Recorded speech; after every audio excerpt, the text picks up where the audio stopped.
Donc, pour dire que, en fait, généralement, la science-fiction, c'est un prétexte, comme je dis, pour parler de d'autres sujets. Déjà, même, il faut savoir que la science-fiction, généralement, toutes les œuvres de science-fiction sont généralement engagées. En fait, la science-fiction, même, c'est un prétexte. D'accord. C'est un prétexte. Si vous prenez une œuvre, n'importe quelle œuvre de science-fiction, vous allez voir que ça tourne pas autour de la science même.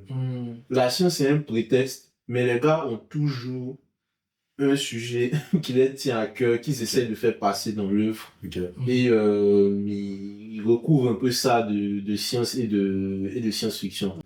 Donc, pour dire que, en fait, généralement, la science-fiction, c'est un prétexte, comme je dis, pour parler de d'autres sujets. Et effectivement, moi, dans mon œuvre, il y a plusieurs sujets que je veux toucher. La première nouvelle, en fait, c'est une nouvelle de géopolitique.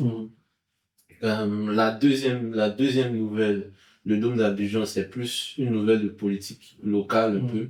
La Tour des Lacs, c'est une œuvre historique, parce que vous voyez pas de Bouffoué, c'est Aya Boussokro et tout, c'est plus un truc historique. La quatrième nouvelle, Le Brouteur Cosmique, effectivement, c'est le sujet de société. Et puis la cinquième nouvelle, c'est un sujet écologique. Et voilà, c'est ce sujet-là que vous voulez. Effectivement, dans chaque nouvelle, il y a un message à faire passer. Et c'est ce que je veux qu'on retienne. La science derrière, c'est vraiment pour les passionnés de science. Mais tous ces sujets-là ne sont pas connexes, mais c'est vraiment le cœur de l'œuvre. C'est vraiment ça le cœur de l'œuvre.